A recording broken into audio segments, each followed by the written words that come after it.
hampir lebih dari 3 juta saya kasih uang dengan dia. 2 juta, 1,5, sejuta, 500, 300, belang. Kenapa? Sebelum dia sadar, dia ngemis-ngemis nangis kepada saya, "Bang, rumah saya mau diusir." Ini sebelum dia sadar. Oke lah, kataku, kalau kau memang mau diusir orang, ingat baik-baik, saya bantu kau. Bukan karena aku berharap kau masuk Islam. Ini bantuan murni, pure kemanusiaan. Pure. Oke, saya datang, mampir saya dari Palembang ke rumahnya, saya nginep di hotel. Saya datang ke rumahnya, mohon maaf, David banyak berdusta. Berarti harus Boleh diceritain Apa? Breakdown. Dustanya apa aja? Wah, Satu. saya ke sana, Bang. Tolong Bang, kirimin anak saya sakit, Bang. Sakit apa anakmu, Dek? Ya Bang, anak saya sakit ini. Udah 3 bulan dia ini udah mualaf. Ya udah. Oh, ini Nanti setelah ya, 3 bulan mualaf. Enggak, tunggu. Mulai dari ini dulu. Sudah. Mulai dari break perkenalan dulu deh, Bang Dian, biar jelas gitu. Ini awal mulanya kenalnya dari mana? Terus kenapa bisa dari mualaf, TikTok. terus Gini, sebenarnya dia itu sebelum dia mualaf, dia itu banyak masuk ke komal-komal. Dia kan pekerjaannya itu dulunya itu sales kendaraan. Iya. Nah, kemudian dia sering naik ke komal tuh. Satu waktu, tapi dia nih nge-DM terus. Satu waktu dia nge-DM ke saya, dipikir saya cuman sama saya saja. Nah, Oke, David, sekarang gini Bang, bantulah saya, tolong sadarkan saya segera. Kenapa? Saya udah nggak tahan lagi. Saya begini. Oh, kataku jangan. Sadar itu pertama kau harus betul-betul yakin bahwasanya Yesus itu bukan Tuhan yang benar dulu, itu dulu. Kau kalau menerima Islam alasannya kenapa? Ya pokoknya begini. Oke lah kalau begitu. Kan disadarkan tuh di komalnya siapa nama yang Bali itu? Siapa Kak Melani? Aduh. Di yang orang Siapa? Bali. Ya, yang tinggal di Bali itu saudara kita yang di Bali itu. Oh, Itu yang aku si Dias. Dias Maimun. Diasmon, heeh. Nah, di situ dia kan open cam tuh. Ya. Ya kan? Kameranya jelek segala macam, oke lah. Nah, malam itu sekitar jam 12, ya kan, karena dia sudah ngomong dengan dia nelpon dulu ke saya. Ada 1 jam ngobrol dengan saya. Dek, kataku kan begini. Agama itu bukan mainan. Kau kalau berpikir dengan menjadi Islam kau jadi kaya, salah. Kenapa? Loh, tanya ke orang muslim sampai hari ini carry aja terus. Satu itu, yang kedua, kalau kau mau berpikir masuk Islam itu nanti begini begitu, tidak seperti itu kataku kan. Ini masalah akidah, keimanan. Oke Bang, pokoknya saya sudah siap. Tolong kalau kau memang siap kirim KTP-mu. Tapi sebelumnya siangnya itu udah saya transfer 1 juta apa 500 apa 800 sejuta. Karena dia ngemis-ngemis ke saya karena rumahnya mau diusir. Bang, anak saya sama istri saya tidak tahu tinggal di mana. Oke lah, karena ke unsur kemanusiaan aku buka lagi pegang duit kan. Ya sudah, mana rekeningnya? Oke. Sebelum itu saya sudah kirim begini loh, Bang host. Saya kirimi dia, nih David. Kalau kau masuk Islam, mohon dimengerti dulu. Ini Sirah Nabawiyah, kau baca dulu. Ini Al-Quran. Silakan kau baca. Baca dulu. Kalau ada yang ragu-ragu, tanyain. Kalau kau masuk Islam karena mohon maaf, karena duit, ya rugi kau, kataku kan. Nah, akhirnya dia mengatakan begitu. Oke lah. Maka dia bersyahadat itu Bang. Nah, saya mendengar nih. Ya itu tadi cerita dia kan. Sudah diarahkan dengan kolu. Memang dia yang milih-milih. Dia juga sampai memfitnah siapa? Bang Andre. Yang apa? Mu'alaf itu? Ya, mualaf Prince. Mu'alaf Aten tuh. Mu'alaf Prince itu difitnah pula sama dia. Nah, Ini fitnahnya yang apa? menyakitkan. Sudahlah, nggak enak saya sebutkan di sinilah. Yang jelas, wah ini orang Islam. Orang Islam ini pilih-pilih. Katanya dia cuma buat konten saja. Begini, bla bla bla. Termasuk kalau difitnahnya. Aku masih bilang begini. Kita to the point aja gitu. Kita to the point aja. Apa sih yang difitnah biar jelas gitu. Aku mau Iya, intinya Bang Mu'alaf Prince itu nggak peduli sama dia, cuman mau buat konten saja. Loh, kataku nggak mungkin begitu, David. Ini waktu aku datang ke sana pun dia sampaikan begitu, host. Nah, tahun kemarin itu 2002 awal, saya kan pulang ke Palembang tuh. mampir, saya sengaja bulan 3 itu, bulan 3. Saya mampir ke rumah beliau, itu dia dusta lagi dengan saya. Bang, anakku sakit, butuh ke dokter. Iya kan? Oke. Begitu aku datang ke sana, anaknya sehat, segar bugar. Kutanya sama istrinya, enggak bang, enggak sakit anak saya loh. Oke, masih kutahan itu. Masih kutahan, udahlah. Mungkin dia ini kan. Coba saya cari, kebetulan di rumahnya itu di daerah mana itu. Dia ada rumah DKM, ada ustadz di situ. Tolong Pak, saya bilang ini saudara kita ini mualaf, mohon dibimbing, ini nomor telepon saya. Saya pesankan sama dia, ini nomor telepon saya, ada apa-apa dengan anak ini, tolong hubungi saya. Kalau dia mau disunat, tidak ada biaya, segera telepon kabari saya. Wallahi ini saya nggak bohong-bohong ya. Saya sampaikan dengan RT RW-nya. RT-nya siapa? Nggak tahu dia. Waduh, kalau mau diceritakan rumahnya emang kucel, dekil, segala macem lah. Ya kan? Nah, semenjak dari situ 2 bulan kemudian dia naik lagi, ngemis-ngemis lagi, gitu lagi. Terakhir saya bilang, saya nih bang belum disunat, menjelekkan lagi apologet. Rupanya koordinator api tangan sudah datang, dianya nggak mau. Tuh, ya. Coba nanti cek seluruh apologet yang tahun-tahun kemarin itu. Semua apologet dia teleponin, dia DM, dia minta duit. Semuanya bang. Astaga. Iya kan? Semuanya akhirnya buka suara. Oh betul. Waktu itu terakhir di Komal Bang Joker. Aku masih bela dia bang. Bang jangan begitu. Ini saudara kita. Saya masih bela itu. Malam ini David, kau ya, aku nggak percaya lagi sama kau. Katakan duit ini kau bilang mau ini mau itu mau ini mau itu. Kau ini nggak beres kataku kan. Sekarang kau temui telepon aku, nelpon Kalau berapa biayanya sunat langsung segera malam ini. Bang Dian, ini biayanya kurang lebih 2 juta, 1,6. Ya sudah, enggak apa-apa kalau. Pokoknya kalau David datang ke sana itu dari pagi bang. Dari jam subuh aku udah bilang, udah aku DM. Ku WA, dia ada WA-nya dengan aku. David, mohon maaf. Tolong kau segera datangi Kolu.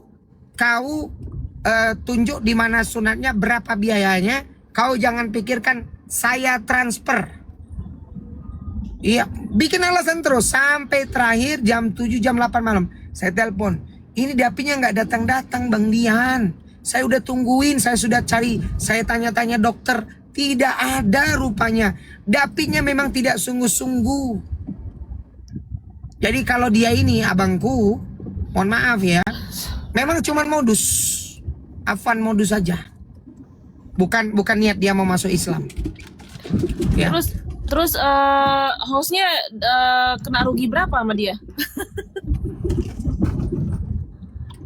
Kojul?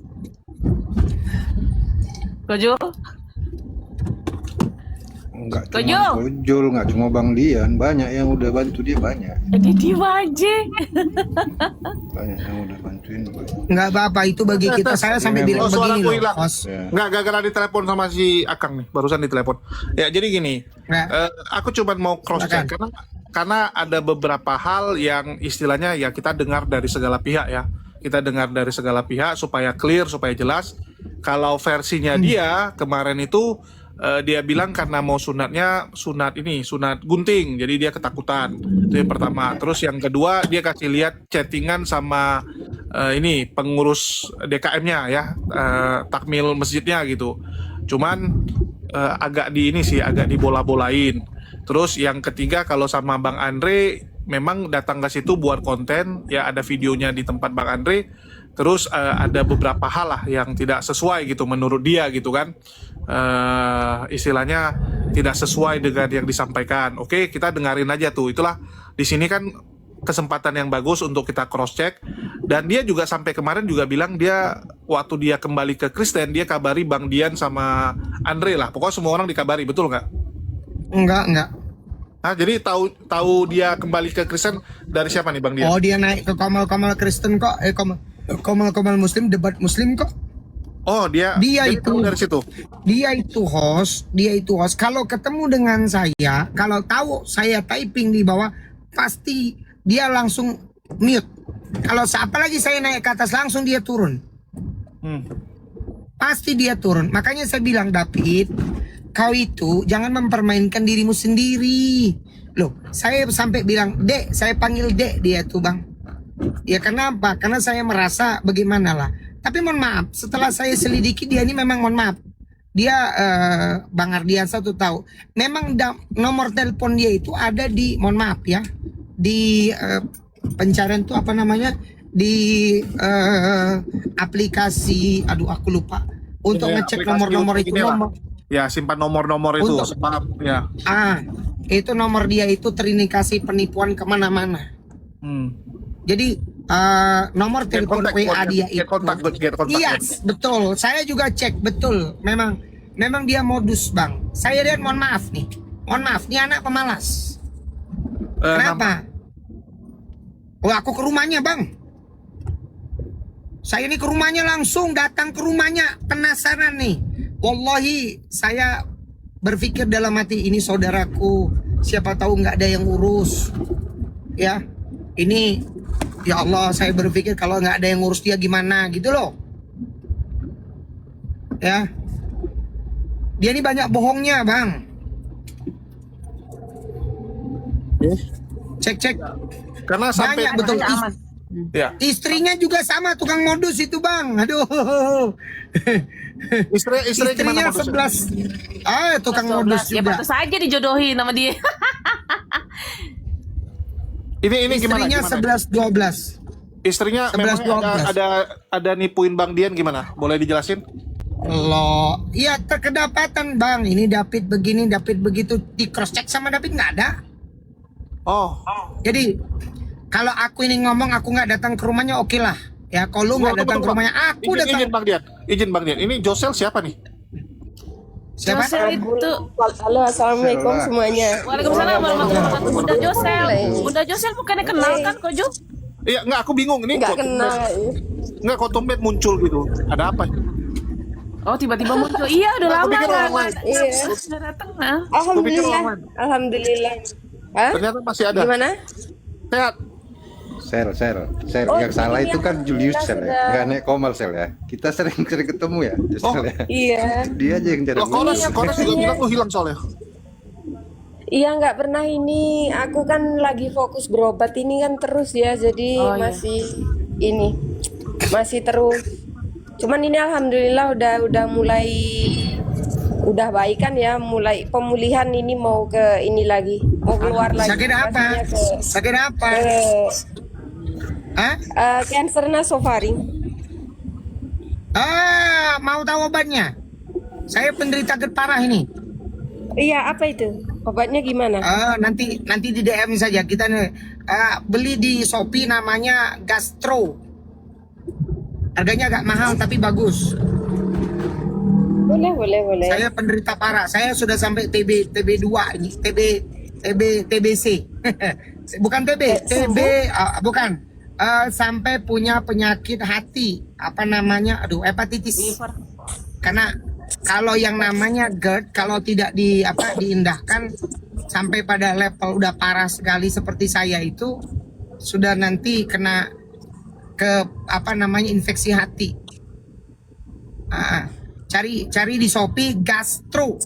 Harganya agak mahal Kak. Bikin selama 15 hari diminum. Insya Allah.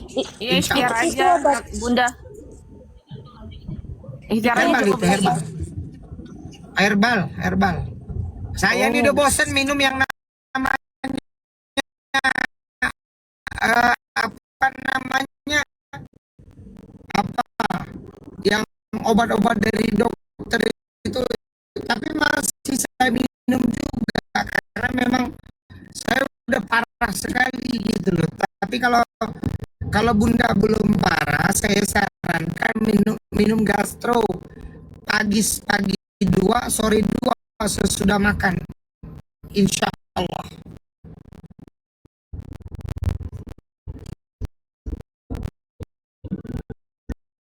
Oke, lanjut teman Saya yang udah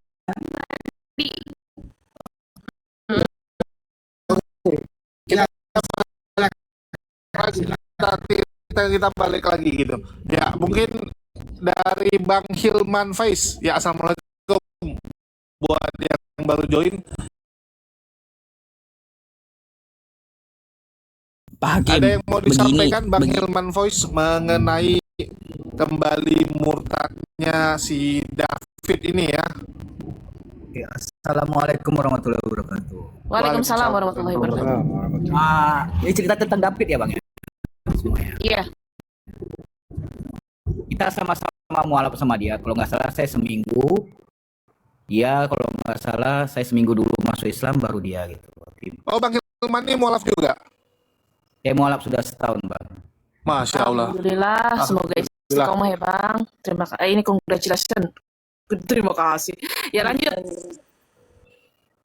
Dia pernah DM saya juga minta tolong. Saya bilang sama dia, masuk Islam bukan untuk mencari sedekah dari kawan-kawan Muslim. Gue bilang sama dia. Saya bukannya bilang apa ya mbak ya, abang-abangku sekalian ya. Saya masuk Islam tuh memang betul pure hidayah dari Allah. Lillahi ta'ala saya tidak pernah meminta dari kawan-kawan Muslim. Boleh tanya Bang Dio lah. Bang Dio ini kawannya Bang Sabar. Boleh tanya Bang Sabar. Kurasa Bang Dian tahu juga lah Bang Dian Bang Sabar ya. Bang Pocong, Uni Rere. Boleh tanya, saya udah bilang sama dia juga sama David. Jangan pernah sedikit pun kamu meminta pada kawan Muslim, saya bilang. Ini saya nggak tahu bagaimana gitu, balik lagi ke Kristen saya pun nggak tahu gitu. Makanya dia ada DM minta bantuan. Ya kalau aku lihatnya sih gini, dia itu memang kayak orang ateis gitu, nggak ada imannya. Dia pun ada DM minta bantuan gitu kan, minta bantuan katanya mau diusir dari, katanya dia kos atau apa ya, saya nggak tahu lah. Ada DM-nya masih saya simpan. Saya bilang, saya tanya Bang Sabar bilang jangan pernah kamu kasih Hilman, dia penipu. Saya nggak ada kasih. Gitulah bang. Makanya artinya belum sempat. Aku pikir sempat atau kenal dekat gitu. Belum sempat kenal saya bang. Karena saya seminggu masuk Islam, baru dia kalau nggak salah 3 hari ngikuti saya gitu loh. Nggak, soalnya bingung juga gitu. Kok berani minta sama yang nggak kenal gitu? Ya nggak tahu juga bang saya gitu. Semua, itu justru, Bang Julius, itu justru semuanya dia mintain bang. Dia nggak peduli coba lihat, siapapun semua apologet Muslim dia mintain semua di DM. Tuh, tapi Kores di DM. Tapi Kores nggak dimintain. Artinya Kores bukan apologet. Bukan, maksud aku tuh yang dia naik ke komalnya dia pasti DM itu bang. Oke, yang karena satu waktu, ya yang pernah dia datangi, pernah diskusi sama dia tuh modusnya begitu. Memang dia kos. Nah, cuman dia pengangguran, tapi gaya hidupnya keren gitu loh. Sekolah anaknya sebulan 500.000. Orangnya nggak mau kerja. Aku sampai bilang begini nih, mohon maaf nih kan, Anda ini David, kau ini keturunan orang Chinese nih, mohon maaf kataku kan. Biasanya kalian ini orang-orang yang gigih dalam pekerjaan. Gini, kau mau cari duit nggak kataku? Mau bang, oke. Sekarang kau punya HP kan? Itu ada, bisa kau manfaatkan iklan apapun kataku. Yuk, masa kau ini nggak mau? Atau ginilah, kau datang ke Bandung, kau temui saya, nanti kau ajarkan kau jualan aku. Mau nggak? Sudah pun itu ditolak pula. Jadi apa ya? Oh dia orang China ya? Iya. Dia orang China ya? Ya namanya juga ada. Dia Oi itu kalau nggak salah, marganya tuh Oi. Oh iya. Ada KTP-nya nih sama aku nih. Dia ini kayak ini, kalau kami bilangnya kayak Cina kebun sayur. Jadi Cina kebun sayur tuh kayak memang agak beda sendiri gitu. Ya saya pun orang Cina bang. Saya pun orang Cina, saya dari Buddha masuk ke Islam. Oh Bang Hilman juga? Saya orang Chinese, tapi saya tidak seperti dia bang. Lillahi ta'ala saya tidak. Chinese mana Bang Hilman?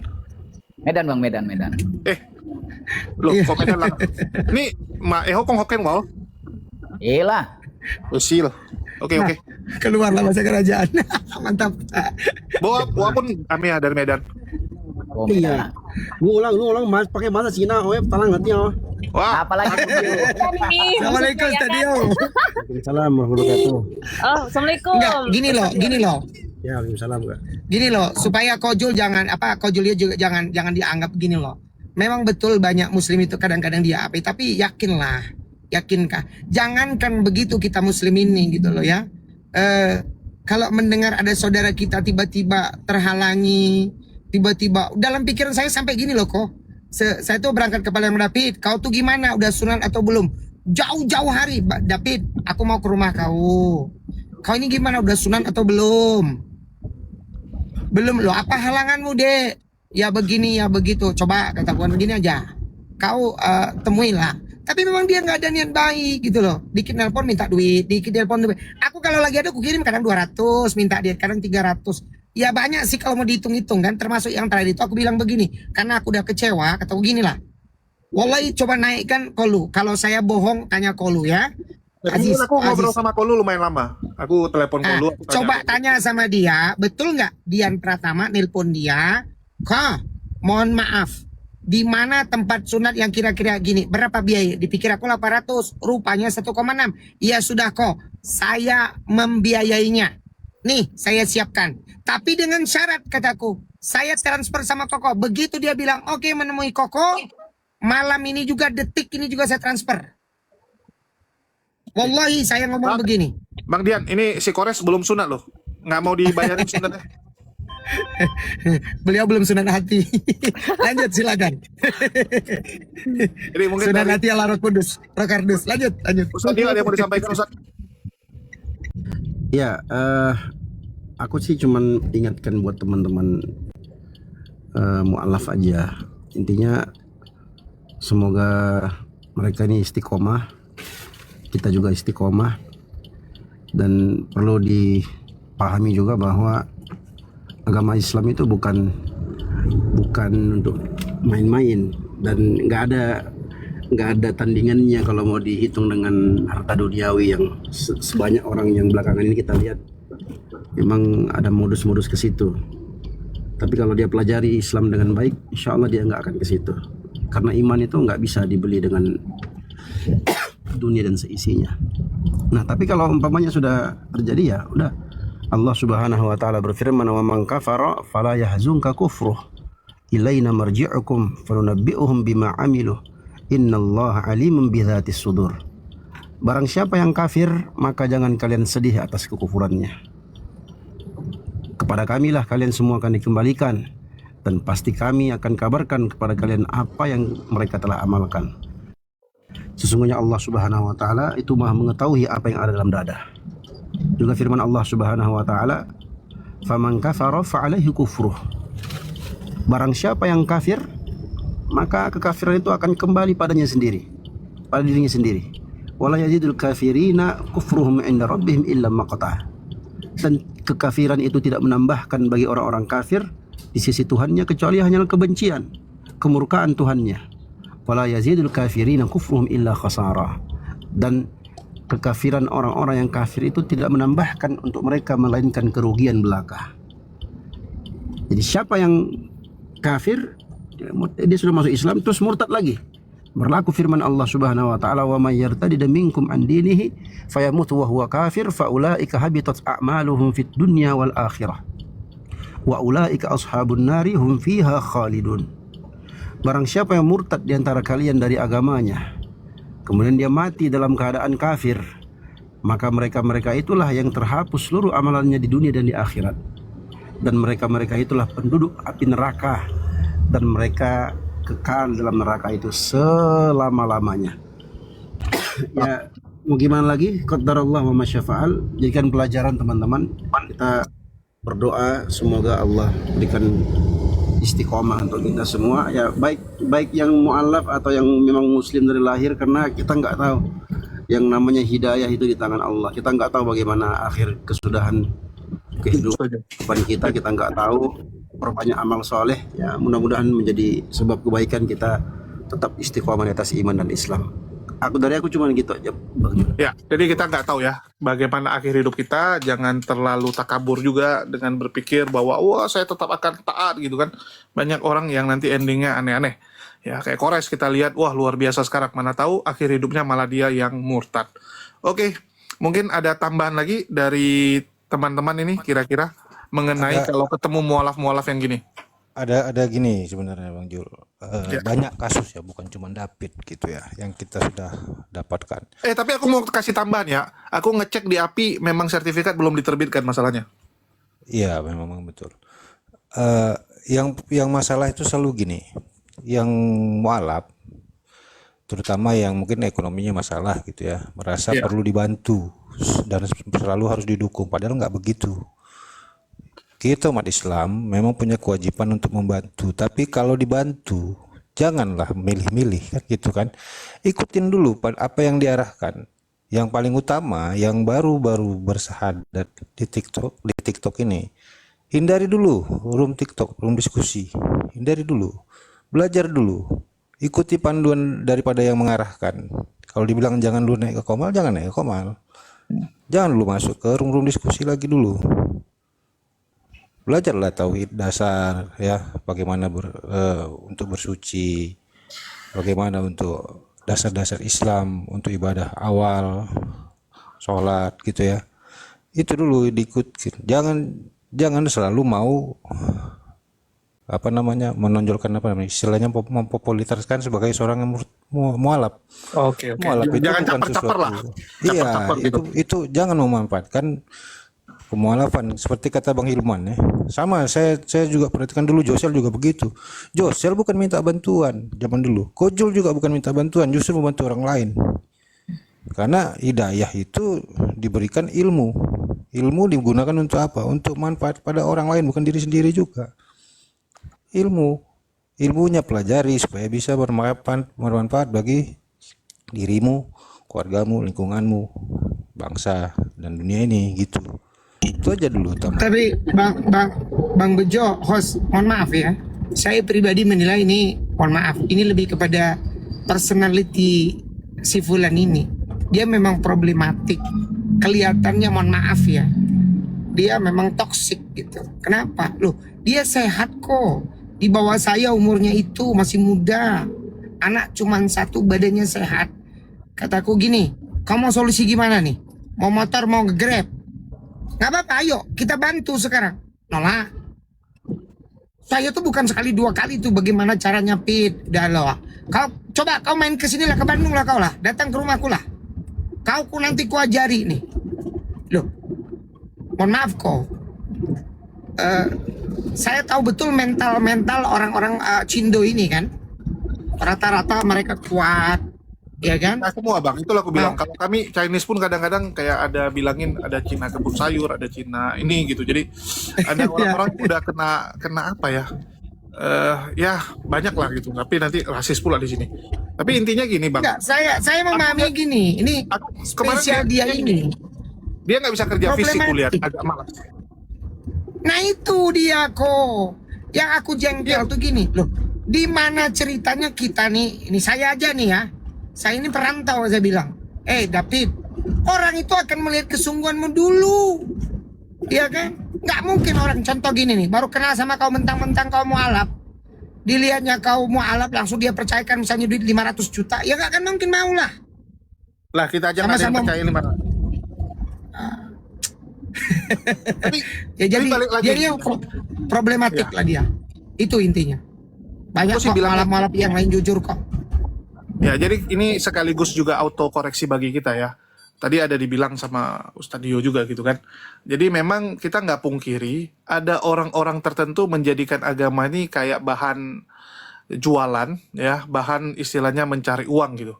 Dan kita agak bingung gitu. Kalau di Islam, alhamdulillah kita nggak mendapati ada orang pura-pura masuk Kristen hanya untuk nyari duit di Kristen terus balik ke Islam gitu. Nggak ada gitu. Tapi yang sebelah ini entah kenapa gitu. Mereka dengan gampangnya menjual Tuhan mereka, ya menggadaikan Tuhan mereka dengan pura-pura mualaf supaya dapat duit, nanti balik lagi gitu. Ini yang kita cukup sedih gitu. Ya, terus yang kedua kita nggak pungkiri juga ini kecolongan. Di kitanya kecolongan karena mungkin orang-orang ini melihat kalau ada yang mualaf entah kenapa antusias dari penonton tuh begitu besar. Ada penonton yang nanti sawer paus lah kayak tadi ada yang tulis, wah saya udah terlanjur sawer paus gitu kan. Nah, kita sendiri terlalu euforia sehingga ini dimanfaatkan oleh orang-orang tertentu. Mungkin Bang Bejo tahu betul lah ya, di Medan ada beberapa case juga yang kemarin kedapatan gitu kan. Terus ada juga yang ngelihat, wah enak gitu kan, ditawari, bang mana nomor rekeningmu, ditransfer gitu. Sehingga banyak yang jadi pingin gitu. Dan dia berpikir, ini kan cuma di medsos. Besok saya balik ke agama saya, besok saya nggak pelajari Islam juga mereka nggak tahu, udah biarin aja gitu.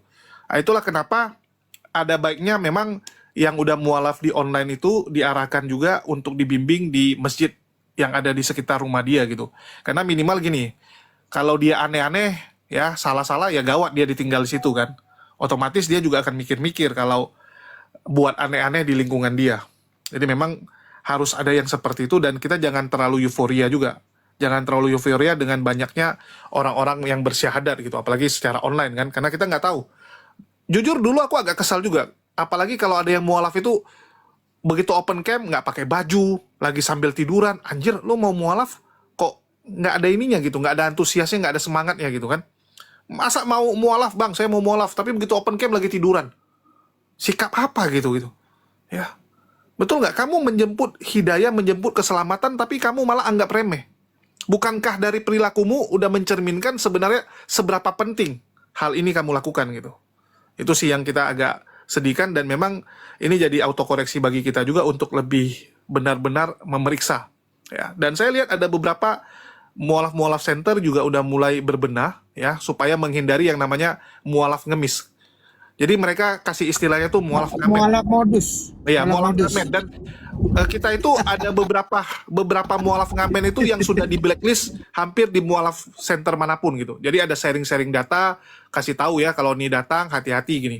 Jadi memang ada forumnya juga gitu. Itu penting supaya jangan tertipu gitu. Karena banyak orang itu syahadat di sini, oke, dapat bantuan gitu. Apalagi dia cari daerah-daerah yang masjidnya itu secara ekonomi lumayan, komplek-komplek yang lumayan, lagi ada pengajian di situ, ibu-ibu, terutama ibu-ibu tuh gampang kali kasihan gitu kan. Oh dilihat lagi banyak ibu-ibu pengajian, syahadat di situ.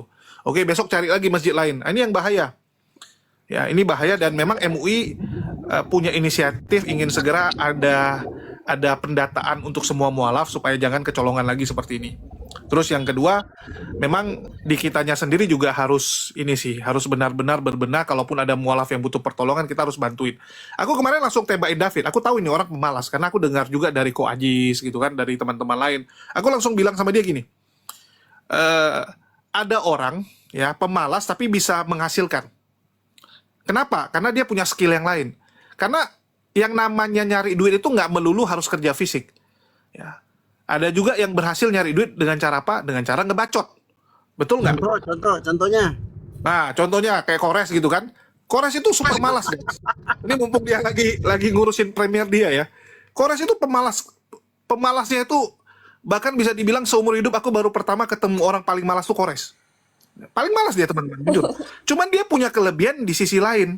Ya, dia punya kelebihan ngebacot, dia punya kelebihan ilmu dia gitu kan. Nah, jadi lu harus mastiin dulu kalau lu mau malas, lu punya kelebihan yang lain gitu. Jangan semua nggak ada skill, lu mau malas lagi gitu. Kok hal yang sama Koko sampaikan, ku sampaikan dengan David. Kau ini kecil fisik mobil gitu kan, tapi otakmu harusnya jalan. Dia tuh pernah jadi sales mobil loh. Di keluarganya sendiri kalau nggak salah cerita istrinya itu. Dan memang aku lihat media sosialnya betul. Ya, cuman begitulah ujungnya. Ya, aku juga pemalas kerja berat. Tapi otak jalan. Apa? Oh, what makes money gitu loh. Apa yang bikin duit? Oh ya sudah dagang kalau begitu. Bacot kita bekerja di dunia. Jualan berarti kita. Kan begitu kok. Ini enggak nih anak. Enggak mau. Memang pemalas. Completely apa ya. Ini Ya sudahlah. Bang Dian. Bang Jul, aku izin aku ingat sesuatu ya. Jadi makanya kenapa sering kita ingatkan di komal-komal itu buat teman-teman mu'alaf ya. Khususnya yang mu'alafnya baru banget. Yang paling pertama dan paling utama itu pelajari sholat, teman-teman. Sholat itu yang paling penting. Pokoknya kalian harus cari tahu bagaimana cara sholat yang benar itu seperti apa. Nanti kalau kalian sudah bisa sholat dengan baik dan benar, disitulah senjata kalian. Karena kita mau banting tulang dibanting-banting, kalau rezekinya segitu ya segitu. Karena yang menentukan rezeki itu Allah. Maka kita minta itu melalui sholat itu tadi. Ista'inu bis sabari was sholat. Minta tolonglah kalian kepada Allah dengan sabar dan sholat. Jaga sholat. Itu poin itu di situ. Kebanyakan kemungkinan ya, tapi mungkin nggak semua juga lah. Ya sudah mu'alaf ya begitu aja, tapi nggak sholat, nggak ada usaha untuk mau belajar gitu kan. Jangankan boro-boro sholat, dia disuruh sunat aja kadang acuh tak acuh, tapi minta transferan cepat. Nah itu pernah terjadi di Komal Bang Faru juga pernah kayak gitu. Ada yang modus apa sampai beli narkoba segala macem. Aduh, yang narkoba lagi dibahas. Oh iya, sorry. Nah intinya Ini apa intinya namanya? itu banyak modus lah intinya. Sholat teman-teman, jaga sholat, Ini insya Allah banyak semua Bang. dibuka. Tapi gini Bang Dio, ini menambahkan ya, yang maksudnya yang memang di realita kehidupan dan memang yang aku alami, dan semoga kita semua jadi seorang muslim yang kafah ya. Ini aku kemarin tuh ada beberapa temen aku yang mualaf juga di sini di satu RT sama aku. Pas waktu Ustadz Yusuf ke rumahku itu juga beliau mualafin orang gitu, maksudnya bantu syahadat semuanya ya. Tetapi kalau di kampung sini kan memang nggak ada yang namanya apa namanya kayak kita nyari uang atau apa ke sosmed itu kan nggak ada, karena memang di silent aja gitu. Nah, kebanyakan ini aku juga di DM-in orang-orang itu bertanya begini Bang, ini serius karena memang pas waktu itu aku dibantuin sama ini Bang Julius, Bang Kores sama teman-teman semua ya. Pas waktu aku sakit operasi itu kan aku juga dibantuin. Itu banyak yang bertanya, bahkan DM semuanya. Mereka merasa bahwa kok enak ya kamu dapat duit, kamu gini, kamu gitu. Kamu kok dikasih duit seperti ini, kok enak banget. Aku bilang sama temen-temen, memang aku dikasih bantuan sama temen-temen ini sangat luar biasa banyak dan sangat membantu. Pada masa itu aku benar-benar butuh dan memang aku pakai untuk operasi ya. Nah, aku sekali lagi bilang, aku punya rezeki. Seandainya kapan aku punya rezeki, aku akan membangunkan, akan ku kasih balik ke orang-orang yang lebih butuh. Terus semakin kesini tuh ada beberapa orang yang aku tidak kenal juga, tetapi DM aku minta uang gitu. Dia bilang mualaf lagi nih gitu. Mungkin ya itu juga sih, memang itu juga ya.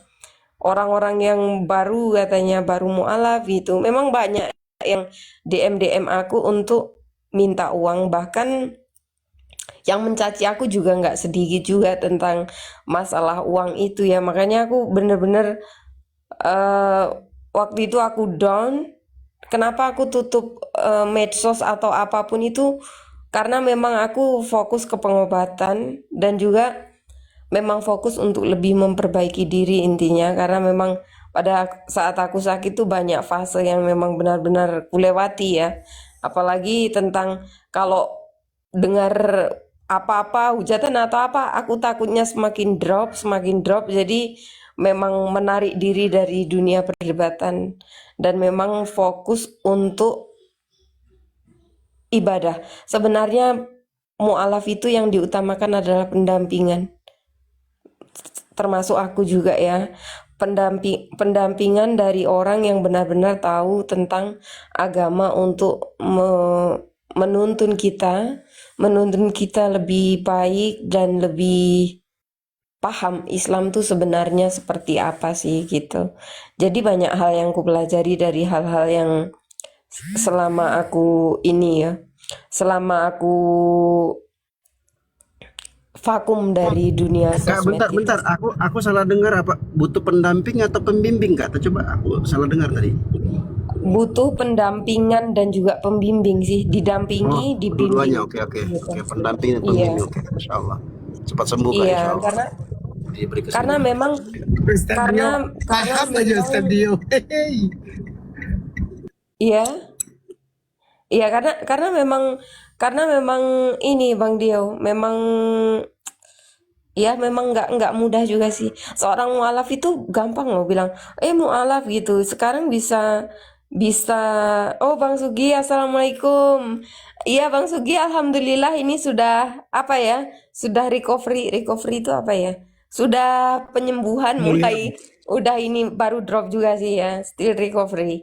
Cuman ini memang ya aku mau gini, memang benar-benar waktu yang ku pakai ini akan lebih ku perbaiki lagi dari sebelumnya, karena banyak pelajaran yang ku dapat dari sakitku, dari hal-hal yang memang kepedulian teman-teman yang sangat luar biasa kepada mualaf ini aku merasakan ya.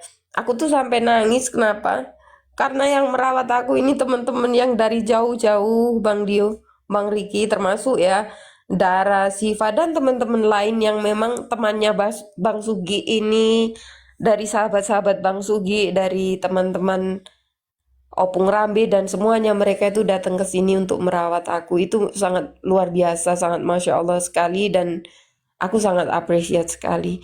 Karena memang pada masa itu kan masa-masa yang benar-benar aku sulit untuk menjalani apa ya, untuk aku bangkit tuh susah, karena memang gimana nggak susah ya, karena memang pengeluaran yang sangat besar ya, pengobatan yang sangat besar, apalagi aku sudah nggak kerja selama beberapa tahun, fokus untuk berobat, dan memang ya ini alhamdulillah sudah recovery, dan ini kayaknya mau keluar lagi, mungkin aku mau ke luar negeri lagi gitu, mungkin untuk menjalankan sambil kerja sambil pengobatan di sana. Semoga untuk teman-teman yang mualaf ini benar-benar bisa menjaga ibadahnya, bisa sama-sama saling belajar ya, termasuk saya juga ya gitu. Mungkin gitu. Yang lain monggo. Ya, Masya Allah, luar biasa ya. Josel, wajah lama yang akhirnya kembali lagi, guys. Ya, jadi, apa ya, kalau aku bilang, ya hidup itu semua dari Allah gitu. Kalaupun ada rezeki ya semua dari Allah, bukan karena kerja keras kita. Banyak orang berpikir dengan kerja keras dia akan membuat dia kaya raya, sukses gitu. Tapi ternyata enggak. Ada orang udah capek-capek kumpulin duit gitu kan, numpuk hartanya, tiba-tiba meninggoy gitu. Yang nikmati siapa? Wah, laki baru suami istrinya gitu. Istrinya nikah lagi gitu kan, istrinya nikah lagi, yang enak malah suami barunya gitu. Artinya selama ini dia kerja mati-matian untuk membuat suami baru istrinya tuh yang hidup enak. Jadi memang rezeki itu dari Allah, teman-teman. Jangan terlalu dipaksain. Ya, yang paling penting tuh kalian ingat Allah dulu gitu. Mintanya sama Allah, ingat Allah, maka Allah yang akan cukupkan gitu. Ya, dan jangan serakah juga. Ya, jangan serakah juga, karena semua itu juga akan ditinggal, nggak akan dibawa kok. Terus kayak Josel gitu ya. Kalau kita bilang, oh kenapa Josel dibantu? Ya karena sebelum Josel dibantu, Josel udah banyak bantu orang. Itu aja sih. Jadi berapapun yang Josel dapat, ya itu memang dari Allah. Ya, dari Allah gitu. Kalau bukan Allah yang gerakkan, nggak Itu mungkin ada hadisnya itu, Bang Jul. Ada hadisnya itu. Innallaha fi aunil abdi makana abdu fi auni akhihi. Sungguhnya Allah Subhanahu wa taala akan selalu menolong hambanya selama hamba itu menolong saudaranya. Jadi kalau dia sering bantu orang itu teman-teman nggak harus duit ya, nggak harus duit. Bantu orang tuh bisa bantu lobby, bisa bantu ngomong, bisa bantu ngurus, bisa bantu bacot. Bisa nggak bantu bacot? Iya bisa kan, bantu bacot. Iya, iya. Bang Kores, bantu dong bacotin, ini ada oten penghujat umpamanya. Oh, dia bantu bacot. Atau bantu makan juga bisa, bantu makan. Pokoknya kebanyakan ini kan daripada dibuang. Nah, aku panggil lah satu orang ini. Ayo, Bang, tolong dong bantu makan. Ya, bantu apa saja. Kalau dia bantu saudaranya, niatnya bantu saudaranya, maka Allah Subhanahu wa taala akan bantu dia. Kalau bantu jadi pendamping hidup gimana, Bang? Ya saja lah. Kita mendukung. Cacat. Juga yang lagi di sini. Ini ada temanku juga yang lagi di sini, Masya Allah. Ini temanku yang luar biasa bantuin aku kalau lagi nemenin aku. Ini temen aku yang nemenin aku. Malu katanya, mau masak dia. Ini temen aku ya, orang jauh-jauh gitu mau datang. Kak Josel. Ya. Aku kemarin tuh ada ke Malang. Aku minta nyari nomor lu susah kali. Gue pikir, aduh mau singgah tempat lu, jadinya nggak bisa kan. Antara Batu sama Blitar kan rumah kan. Iya, antara Batu sama Blitar, jadi tengah-tengah. Iya, kemarin aku nanya sama ini Bang Yusuf PI kan, minta nomor Josel yang baru lah. Dia pun nggak ada gitu, nggak bisa dihubungi juga dibilang. Iya, HP ku hilang. Ini jadi teman-teman nih sangat luar biasa loh. Teman-teman nih sangat luar biasa yang bantu banyak. Maksudnya nemenin aku memang ya, karena memang ya aku sangat terharu ya. Maksudnya ada sesuatu yang tidak bisa ku ungkapkan gitu loh. Pada saat aku jatuh, aku ini Bukan, Masih sakitnya ada. GERD-nya masih enggak? Oh, bukan GERD, kanker. Apa? Oh, kupikir kanker, kupikir GERD. Kalau GERD, Iya. kalau GERD Bang Dian, kalau GERD si Kores itu ahli GERD ya. Karena dia sempat mau beberapa kali meninggoy karena GERD. Aku ini sampai 7 bulan nggak bisa tidur, udah parah. Ya, si Kores sempat kambuh dia, sempat waktu GERD itu dia langsung berpikir dia akan meninggal, langsung dia Nah, telepon teman-teman. itu berarti dia udah kena apa namanya? Kena sama aku juga begitu. Iya, dia kena jantung. Tiba-tiba nggak ada angin, nggak ada malam-malam telepon gitu kan, berwasiat dia. Nanti kalau aku gini, mama aku ini nomornya, tolong ini, apalah nih orang. Kalau GERD itu udah apa namanya? Udah tingkatnya udah separah itu berarti udah parah itu. Sudah GERD itu. Lanjut. Rupanya nggak jadi. Anxiety. Kalau anxiety beda. Anxiety itu penyakitnya Goldian.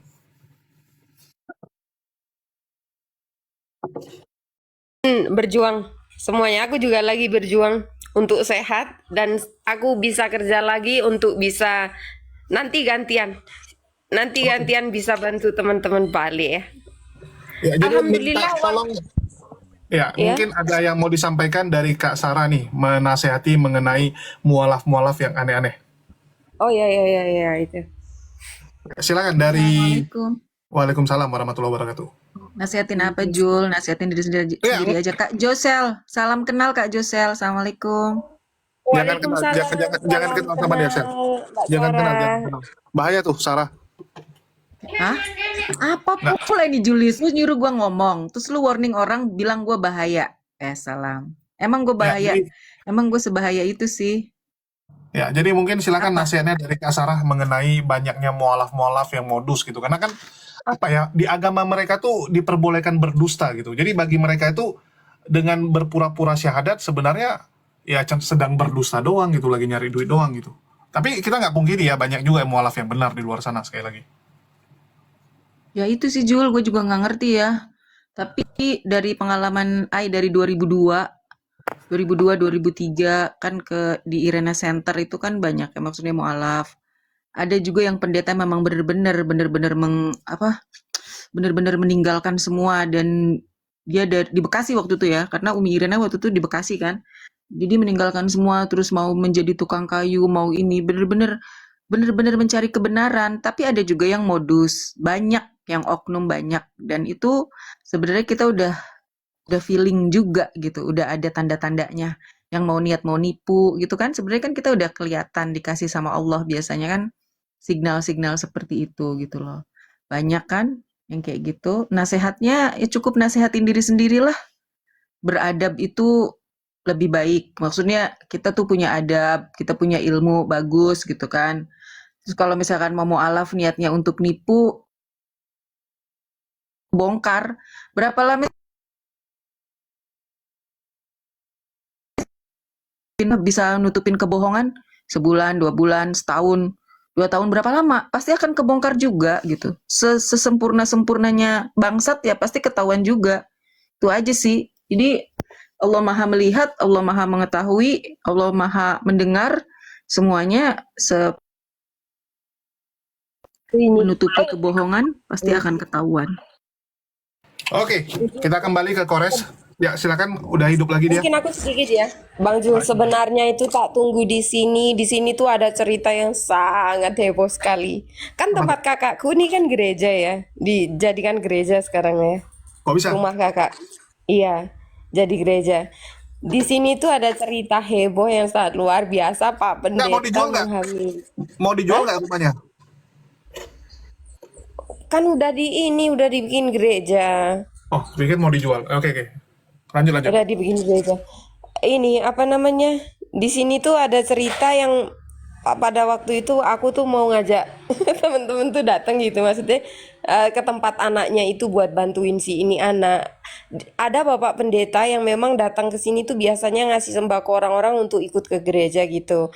Nah, kebetulan bapak pendeta ini agak mesum, jadinya dia menghamili Di sini tetanggaku sini kasihan sekali ya Allah. Itu bisa cerita heboh kasihan ya. Kenapa gitu? Dan aku tuh mau ngajak ke rumahnya gitu untuk bantuin si anak ini karena pada saat itu melahirkan ibunya meninggal dan si bapaknya ini tidak bertanggung jawab atas anaknya ini. Kasihan banget. Serius. Itu ya, Pak Pendeta ini, pendeta yang memimpin padahal didatangkan dari Surabaya.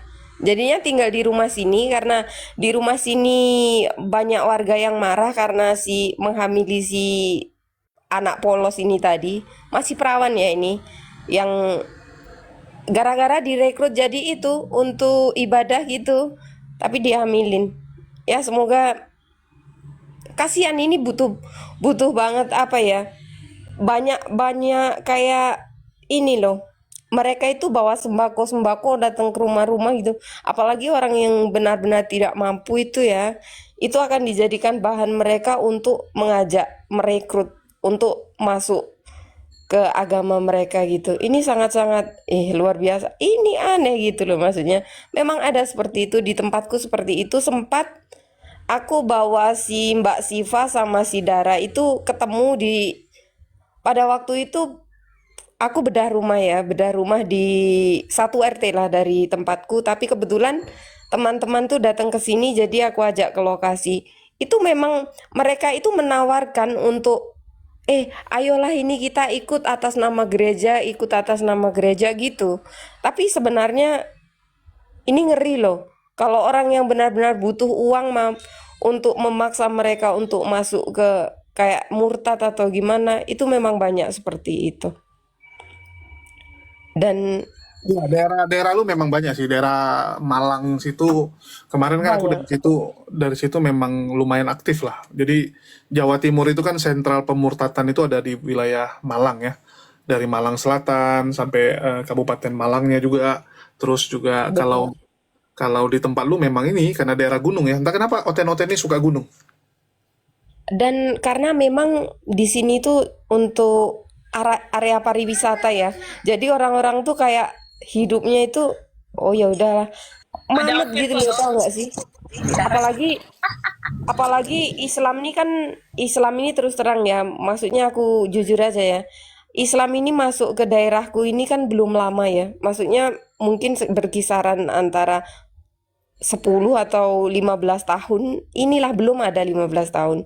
Jadi baru mengerti yang namanya orang tuh kayak mengaji, kayak orang masuk Islam gitu. Karena memang bisa dikatakan banyak menganut agama selain Islam gitu di sini memang seperti itu.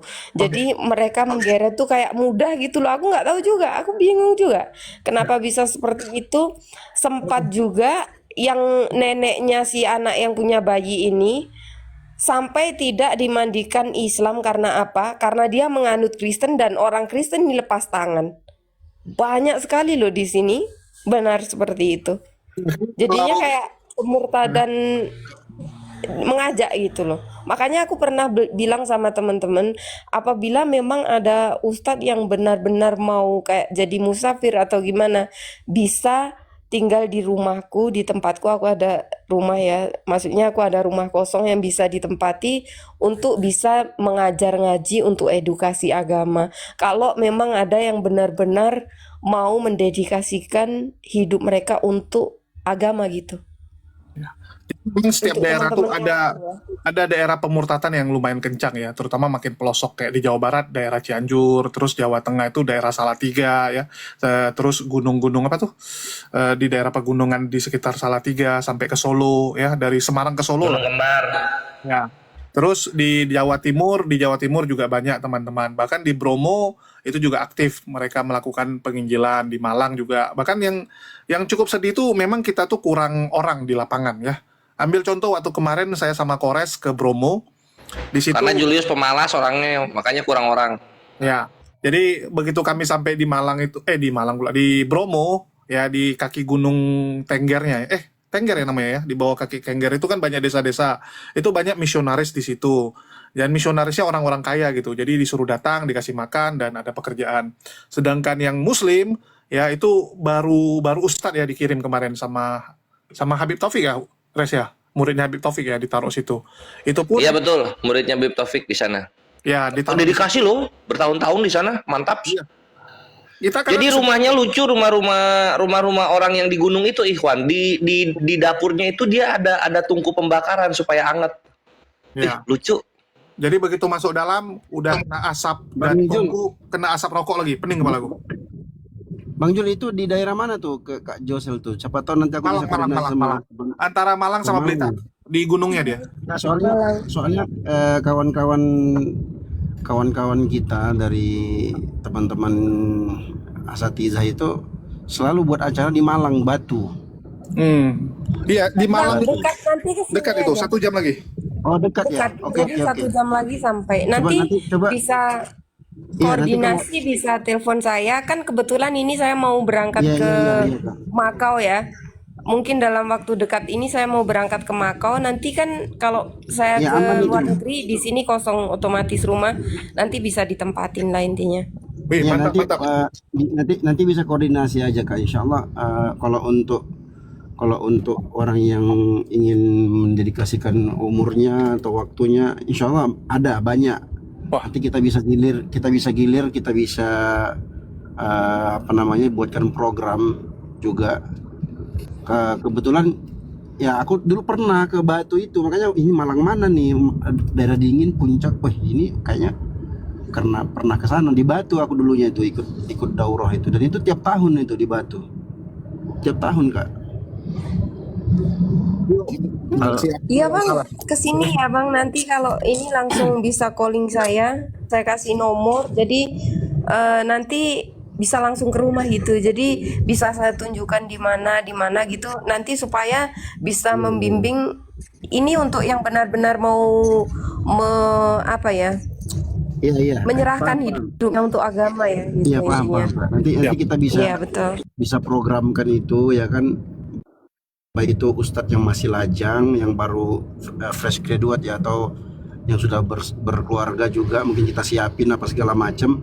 Yang paling terpenting kan dia mau tinggal di situ berdakwah gitu kan, karena Oke siap ya. yang paling penting itu kan amunisinya, itu yang paling penting, karena walau bagaimanapun ustadz yang kita kirim ini kan tentu butuh support juga dari kita kan, karena berdakwah itu Betul seperti itu memang bang. Betul, memang harus. Dulu saya juga ambil dari Cirebon juga seperti itu. Biasanya saya ambil ustadz-ustadz tuh dari pondok bang ya. Tetapi karena memang pada saat ini saya lagi jatuh. Jadi kalau masa itu kan saya masih bisa mengcover untuk kebutuhan dan juga untuk bulanan mereka itu masih bisa. Tetapi saat saya sakit pulang karena memang saya membutuhkan biaya yang sangat besar ya. Jadi untuk saat ini kalau saya memang belum bisa, tapi insya Allah nanti kalau saya bisa kembali kerja, insya Allah bisalah untuk bantu-bantu untuk termasuk makan lah, apa tempat tinggal atau istilahnya bulanan mereka supaya bisa punya pegangan gitu. Tapi kalau untuk saat ini kan masih belum bisa. Kalau misalkan ayolah kita sama-sama bareng dan sama-sama iya itu di maksudku, sini Kak. yang Nanti- yang masih baru mualaf ini teman-temanku kan baru mualaf juga itu. Kita Bisa butuh dibantu Josel gitu. yang kaya. Bisa di kolaborasi. Iya, kita kolaborasi aja bagaimana kita bisa rembukkan. Nanti aku coba hubungi kawan-kawan juga. Nanti aku coba lempar di forum dulu bagaimana ininya, karena biasa kalau untuk murtad tentang tempat murtadin tuh itu semangat tuh teman-teman biasanya ya. Ya, aku kasih analogi Jadi, gini. Contoh di Stadio ya. Jadi Ya, gimana gimana? Josel ini waktu dia sukses ya, masih kerja di luar, dia salah satu yang gemar bersedekah. Jadi kita rindu Josel yang kaya, jangan Josel yang sakit. Terus yang kedua tadi masalah ini ya, daerah pemurtatan, aku kembali sounding. Kadang-kadang ini yang bikin kita miris guys ya. Ini yang bikin kita Josel kepala sama lehernya masih pakai rangka, Jul. udah sembuh dia sekarang. Yang beres sudah nggak operasi pakai itu loh. rangka sekarang. Sekarang udah dilepas. Dia udah sembuh dia. sekarang. Oh, alhamdulillah. Ya, jadi Iya, aku sudah. ambil contoh gini teman-teman ya. Kita bayangin ya, misionaris ditaruh di pedalaman. Mereka dengan full support, full team gitu kan. Semua nggak ada masalah, hidupnya berkecukupan gitu. Dibandingkan dengan pendakwah. Tadi aku ambil contoh yang di Bromo ya. Ustadz yang ditaruh di Bromo, bayangin teman-teman ya, dia ditaruh di Bromo karena gurunya yang nyuruh, dia oke gitu. Karena kami tanya tuh, kok mau ditaruh di pedalaman? Ya namanya juga guru yang suruh. Oh ya udah gitu kan, karena guru yang suruh. Cuman kita tanya, jadi hidup selama ini dari mana? Kalau ngajar ngaji kan cuma dikasih ala kadarnya.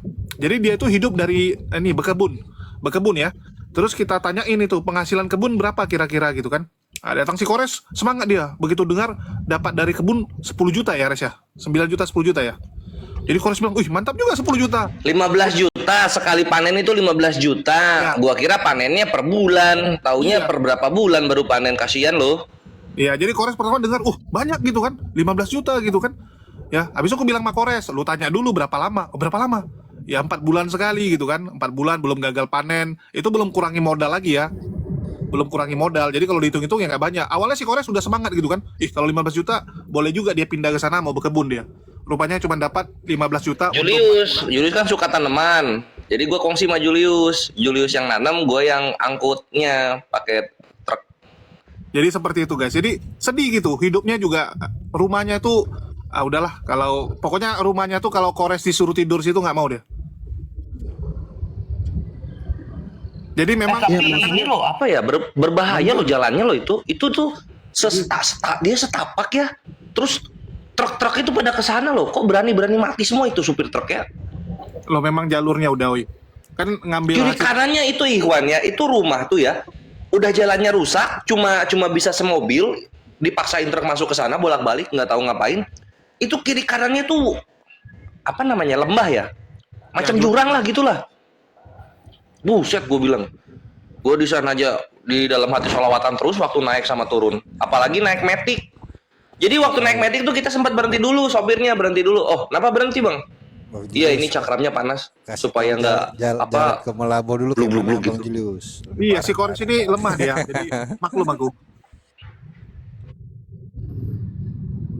Ya dia belum Si kenal. Julius yang sering ngobrol di mobil ya, yang cerewet. Julius jadi pendiam waktu jalan ke sana Ikhwan. Karena saking curamnya itu jalur. Bang Kores, ini ada tamu Bang Darel, ini Islam atau Ya, Kristen kita ya? diskusi ya. Kristen. Darel Kristen. Oh, Kristen.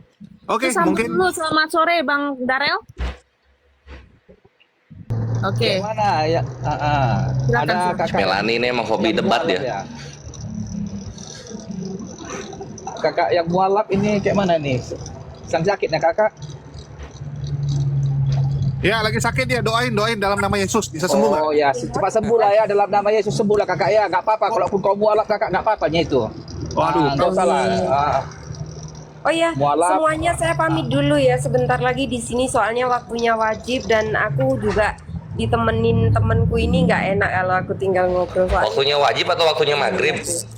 waktunya maghrib, tapi ya kita kan wajib. Waktunya wajib. Semuanya ya. Oke, assalamualaikum. Waalaikumsalam warahmatullahi wabarakatuh. Waalaikumsalam warahmatullahi wabarakatuh. Cepat sembuh. Sehat selalu Bunda. Cepat sembuh kak. Alhamdulillah. Tuh. Sabar, Gas sabar. Bang Kores, gas. Gas. Enggak, tunggu dulu. Tadi ada yang nanya ini, kasihan di bawah itu ada yang nanya soal obatnya asam lambung apa. Nah ini gue sebagai ketua paguyuban asam lambung Asia Tenggara di sini, gue memberitahukan. Apa pula ketua paguyuban? Obat asam lambung ya Ikhwan ya. Nah ini gue kasih tahu, ini nggak mandang agama, tapi kalau misalnya sembuh ya ini berarti dari Allah Subhanahu Wa Taala hikmahnya. Asam lambung nih yang nanya tadi di bawah, obatnya itu sendawa manual ya. Karena asam lambung itu berangkat dari asam yang di lambung tuh kan ada cairan asam tuh. Nah, cairan asam ini dia naik ke sarkofagus. Kalau yang nggak tahu, sarkofagus itu saluran setelah kerongkongan yang menyambungkan kerongkongan dan lambung, namanya sarkofagus. Kenapa ini asam lambungnya bisa naik? Karena katup sarkofagus dan lambung, jadi ada katupnya itu dia sudah mulai melemah sehingga gampang kebuka. Kenapa bisa gampang kebuka? Ya karena kalian nggak jaga pola makan, karena kalian sering makan minuman yang asamnya tinggi, contoh kayak kopi dan teh.